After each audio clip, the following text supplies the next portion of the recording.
Let's talk now about the U.S. and the Allies' war aims and the end of the war. I'm not going to do any military history here to speak of. That is, I'm not going to go through the actions of the war, through the battles of the war, and through all of the tremendous heroism and sacrifice of the military and even of civilians. This is a reasonably well-known story, and it would be really easy to spend a lot of time on this. But I think the importance of the war, the longer lasting importance of the war outside of military action are the diplomatic actions. And that's because it is World War II that cements the U.S. as a global power. It did not completely eradicate isolationism in the U.S., but it made isolationism very much more difficult to argue in favor of. It also made the U.S. the power that was left standing. And so as time went on, as weak as the U.S. might have felt it was still the strongest, or it became the strongest power in the world because of activating itself for war, and because all of the other major powers in the world were actual battle scenes, except for Pearl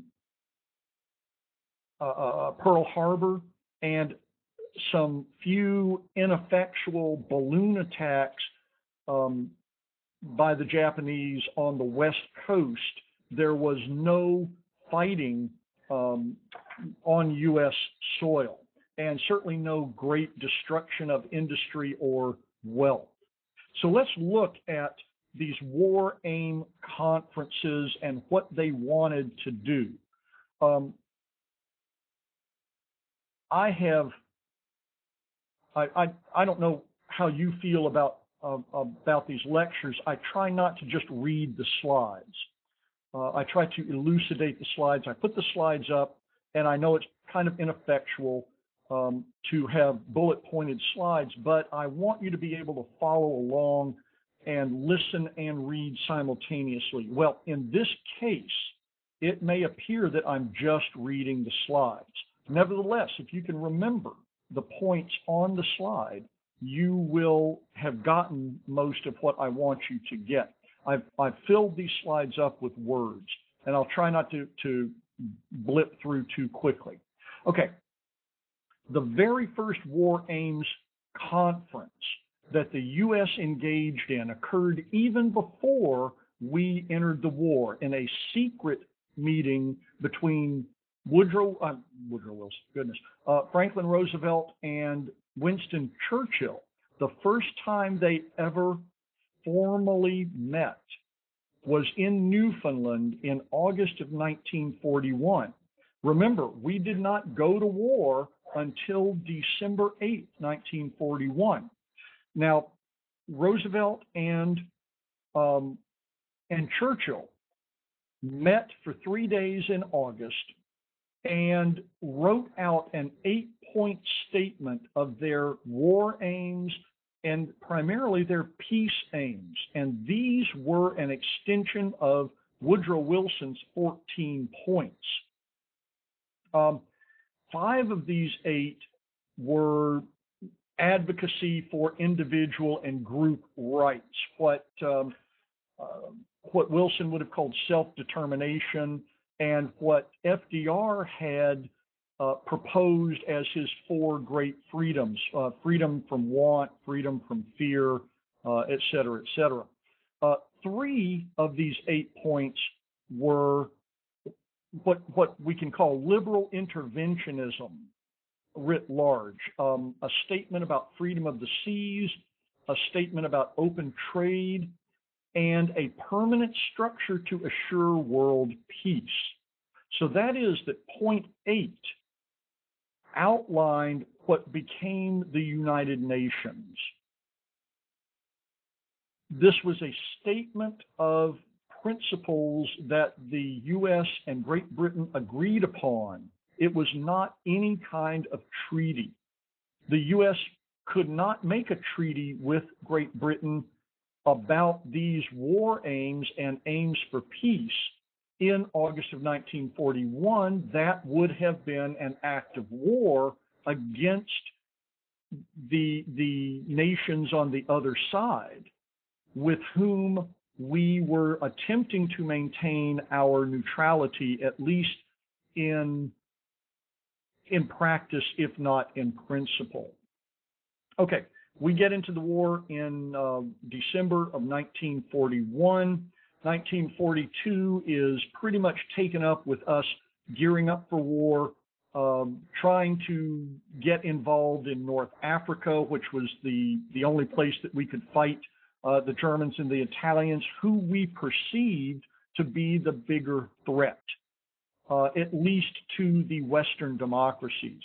The size of the Pacific and the focus of Japan on China led us to believe that Japan was not as large a threat as Germany. And so one of these things in the Atlantic Charter was this nod, nod, wink, wink agreement that if America came into the war and could do so, that it would assist England and the remnant of France and the other democracies of Europe in trying to wheel back the Wehrmacht and the Nazis.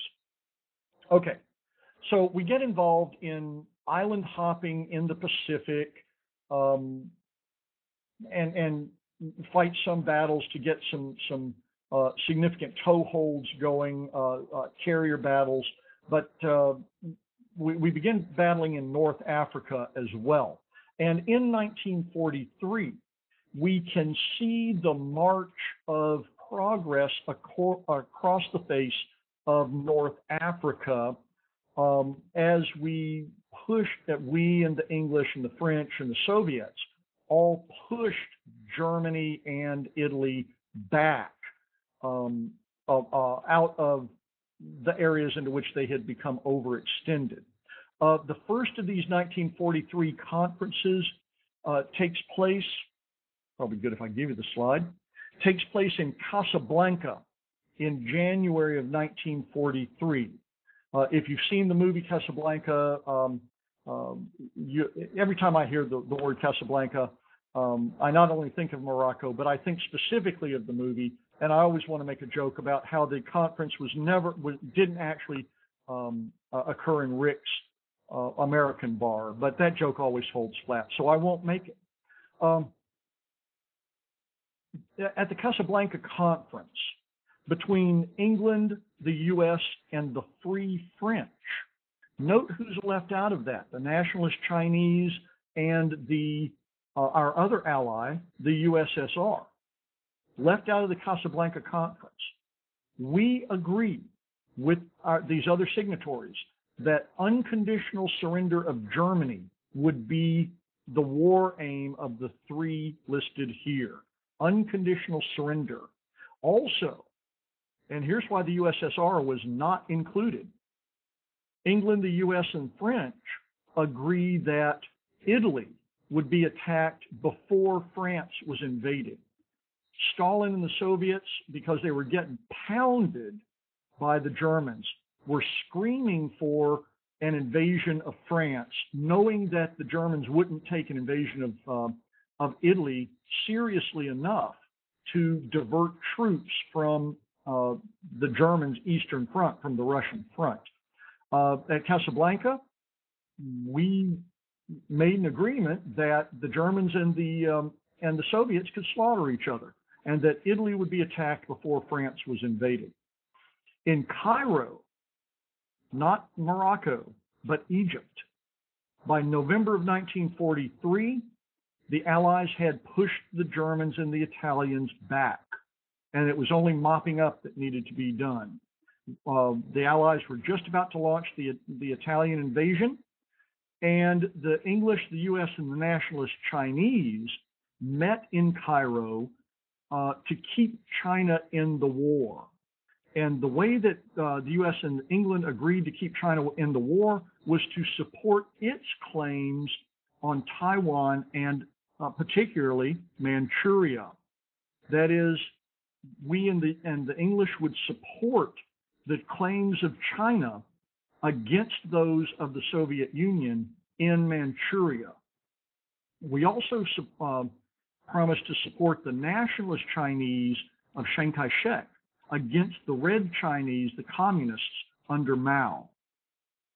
Now, Stalin got wind of the Cairo conference and immediately demanded another conference that he would host, and he hosted it in Tehran, Iran, with England and the U.S. We were the big three powers, the USSR, England, and the U.S. In November of 1943, England and the U.S. agreed to invade France by June of 1944. By November of 1943, we were already attacking Italy. We agreed to attack France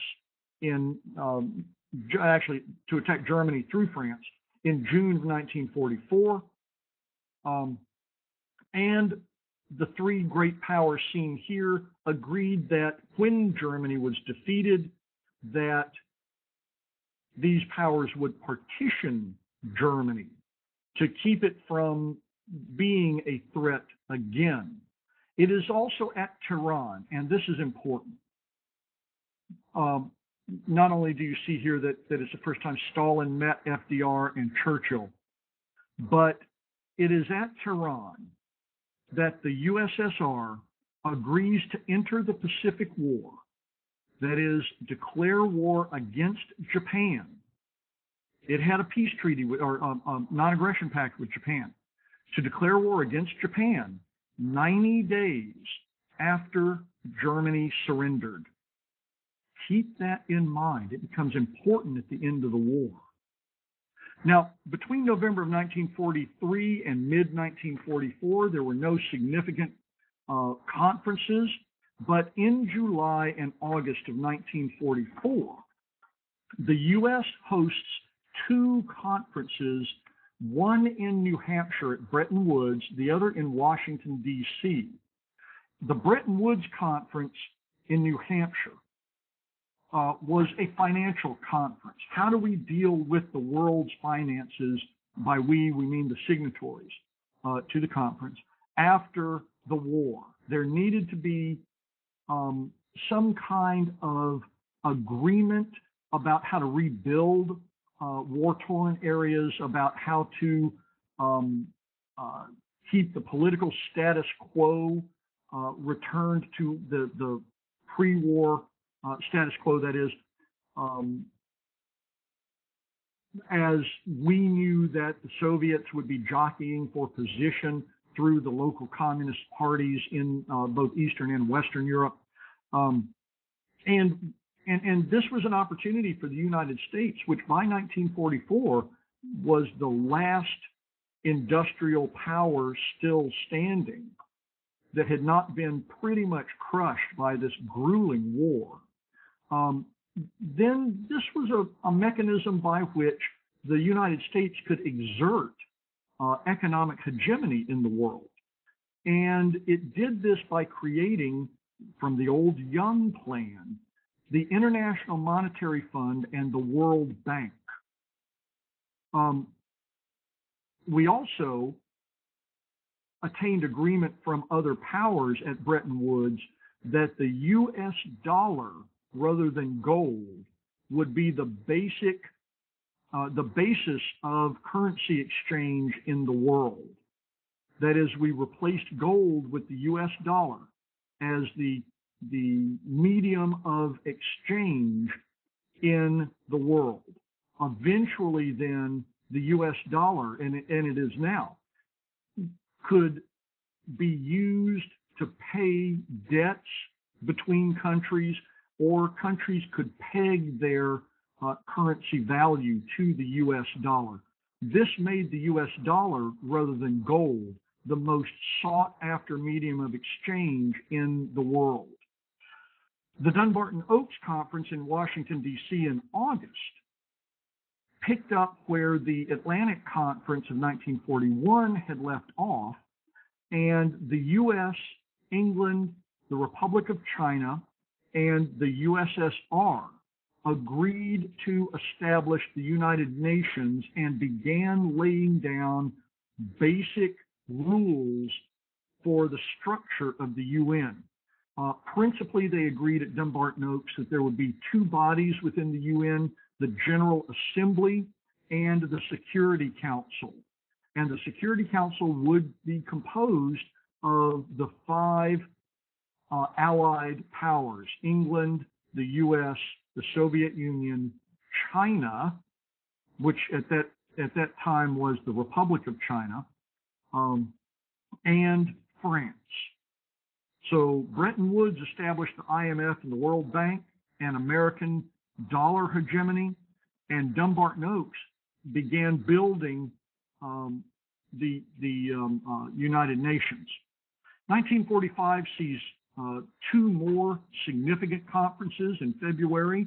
England, the US, and the USSR meet at Stalin's Dhaka in Yalta. It is at this conference, and Cold Warriors look back to Yalta and say, this is where an ailing, very sick FDR just gave in to Joseph Stalin and allowed him to run rampant, selling out our friends in Eastern Europe. Well, that's one way to look at it. We did, in order to spur the USSR to keeping its pledge to go to war with the Chinese, against the Japanese in 90 days, 3 months after the fall of Germany, then we switched sides from Cairo, and we agreed to support the USSR against the Chinese claims in Manchuria. The USSR hedged but did agree to enter the Pacific War, and we agreed with the Chinese,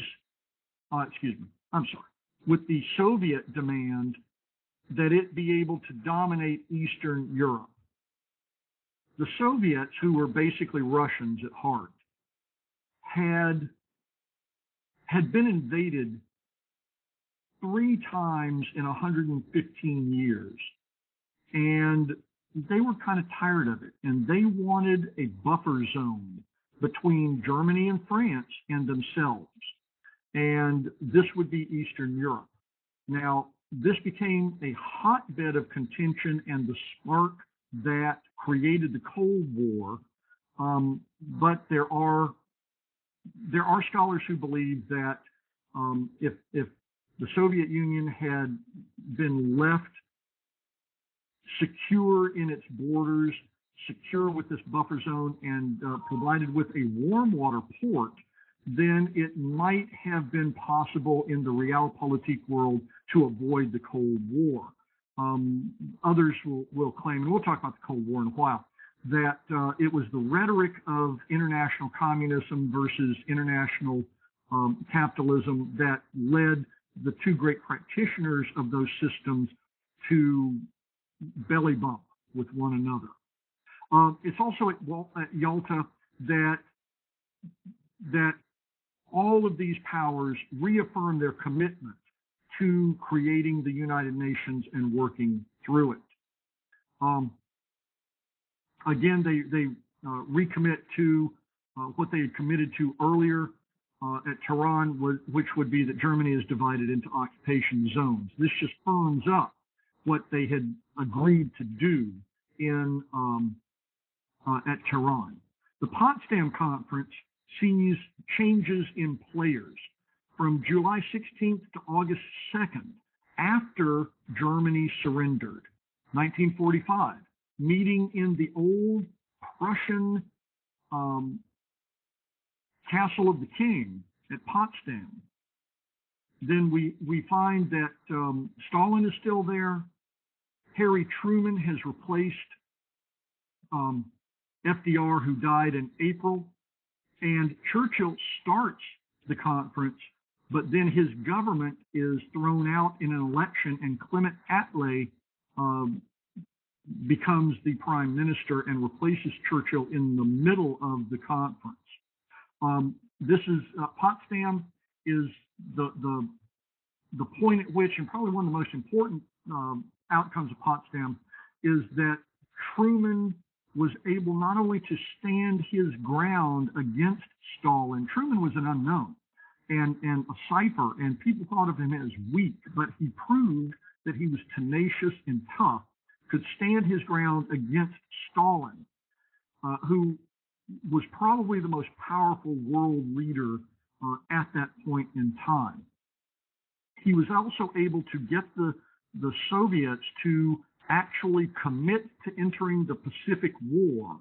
And it is during the Potsdam Conference that Truman decides, well, he had already decided to use the atomic bomb if it was successful.